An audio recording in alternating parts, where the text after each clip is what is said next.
So moving into this year's team, what are your kind of expectations for Team Canada in the World Cup? So Canada, as I said, is coming off of a gold medal in Tokyo. So I think in general, there are a lot of expectations for this team. They do have two major obstacles to overcome in this tournament. One being depth as a result of injuries, and two, the fact that they're in the group of death. Right. Depth has always been a bit of an issue for Canada, especially in major tournaments, the World Cup in particular, because it is so long. There are so many games, so many teams. And the loss of Janine Becky, she is a goal scorer that this team really relies on for productivity up front. Mm-hmm. So her absence means that players like Adriana Leon and Jordan Huitema are really going to have to step up if Canada wants to find some joy up front.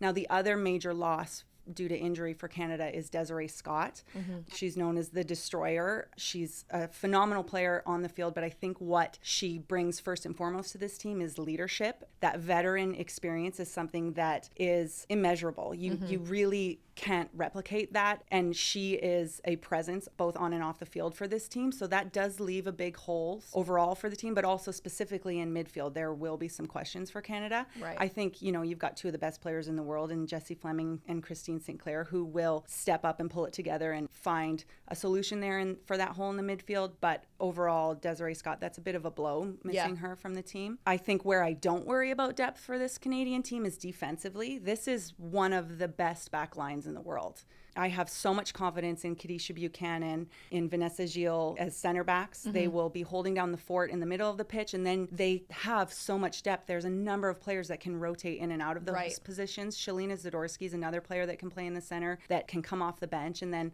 as fullbacks, you've got Alicia Chapman, probably coming off the bench, but then Ashley Lawrence, one of the best players in the world, and Jade Revere, a very exciting young player, and then a number of other players. They just have an abundance of options as far as personnel on the back line, and then as far as formations that they can play. Bev Priestman really kind of has her pick there, and so I think defensively Canada is very strong. They're going to be very hard to break down, and that is going to be the key for Canada's success going forward. Are there any teams that you think will surprise us? There's always a big surprise. Mm-hmm. I think that there's always the dark horse, the team that comes through that teams aren't expecting. I mean, Canada has been that before in the past. I think that it's hard to say. Yeah. I just know that for Canada, Group B, it is arguably the group of death. Many people will say that is the hardest group to get out of. You've got Nigeria, Ireland, and the host team. Mm-hmm. So that is the other obstacle for Canada. We'll be getting just out of that group because there's no gimme game